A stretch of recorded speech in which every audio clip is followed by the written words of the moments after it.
My name is Josie Carboni. I'm the principal of Girls Prep Bronx Elementary School. As the founding principal, we opened up in 2009 with kindergarten and first grade girls, and now we're a K-5 campus, and we have a 6th grade campus at another location that's expanding to 8th grade.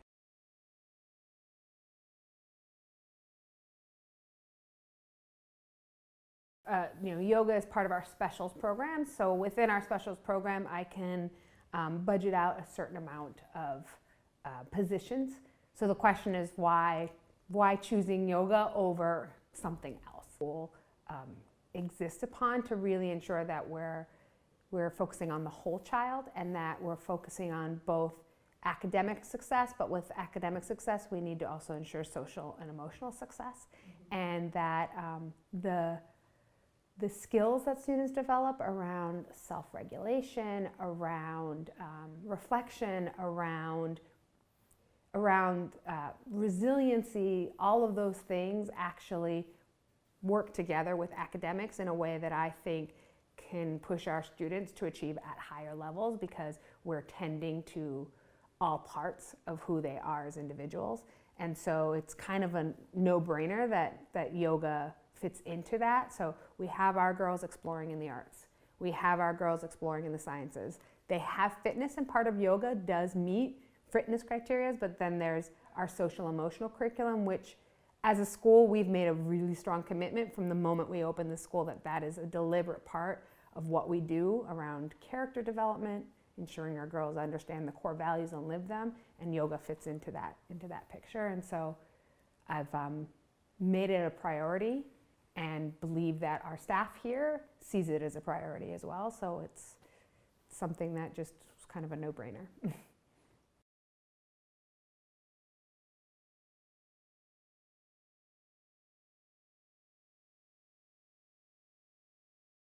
We did start in the auditorium, and we did whatever we could to still kind of create a quiet, closed space for yoga. So we would pull the curtains and have the yoga mats in a circle, and that space was okay, but we knew it was just a temporary space.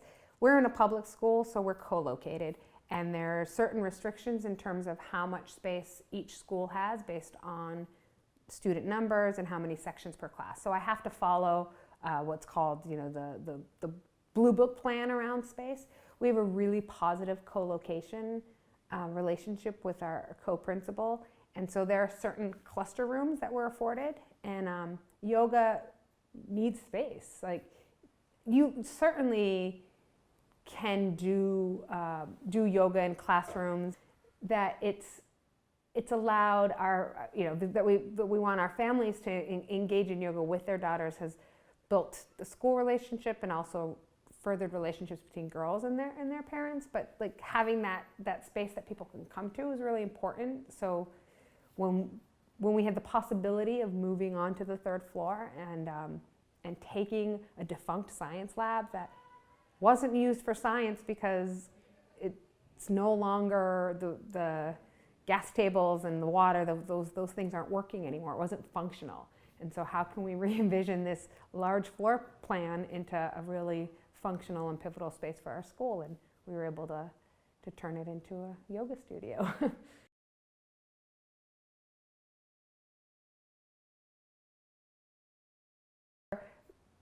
What they're learning is becoming habit, and so parents are noticing that there are techniques that the girls are learning that can actually help them function at home, function with their siblings.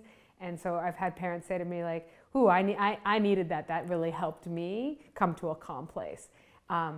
And just that conversation, like anytime our girls could talk about what they're learning and why it's important and how it's impacting them, is incredibly important in building that home-school partnership. And the yoga practices, in some ways, they're so incredibly concrete because they're connected to the physical that the girls can really show them in ways that they might not be able to show and express what they might be learning in English language arts. So it's just that dialogue that then carves a space for other dialogue, like what they're learning in English language arts. It's been really, really nice.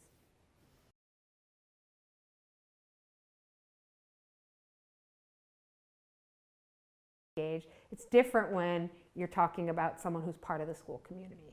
So you are, you're at staff meetings talking about instruction with the rest of the staff and thinking about how to bring, that into your classroom. You're going into morning meetings and helping teachers bring some of the mindfulness practices into their morning meetings. You're connecting with parents and seeing girls in the morning when they come in and know if they have a rough day and how you might need to shift your lesson to ensure that that child is able to come into the room and get into the place where she can really focus. So it's always better to have someone as part of your staff because it ensures that girls are making better connections, relationships are stronger, the homeschool communication is there. You are part of the culture of this school, and every student knows you, and you know every student. And you've been able to, through your role, I think, impact individuals at our sister schools as well, where at this point in time, there's some yoga practice happening as part of their fitness programs, but it isn't part of the school in the way that it is here. But I think even through the network, you've been able to drop some of the mindfulness practices at other schools as well. Hopefully we can get to a point where yoga is something that is part of each of our schools. And our yoga teacher brings a unique background with her because not only is she yoga certified, she's also an elementary school educator and has classroom teaching experience, which certainly means that she's bringing a pedagogy that is very easy to integrate into the school community because she speaks the same language as our teachers. But I actually don't think that is the most important piece in terms of the success of our yoga program. I think the most important piece is that she's part of our full-time staff and part of the core of our school community. And so being here each day, engaging with kids, engaging in discussions with teachers, having opportunities to bring practices into the classroom as well as having kids come out of the classroom is what is ensuring that our girls are on that pathway to our main goal, which is college, career, college completion. We want our girls to be able to go to college and be able to deal with frustration and deal with balance and deal with self-advocacy skills. And each of those things are the building blocks of the yoga program that we put together for our girls.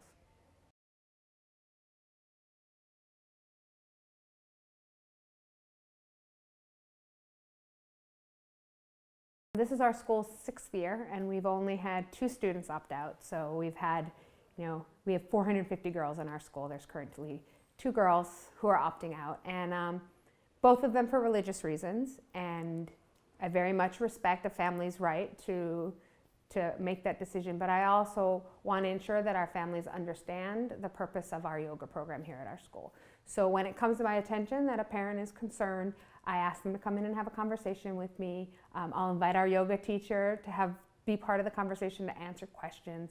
And typically what we've done is just have an open dialogue around how the skills, particularly when a student comes in kindergarten, many of the skills that are really important to the social growth in kindergarten, like learning to wait your turn, patience, sharing space, all of those practices are part of, all of those expectations are part of what they further develop in yoga.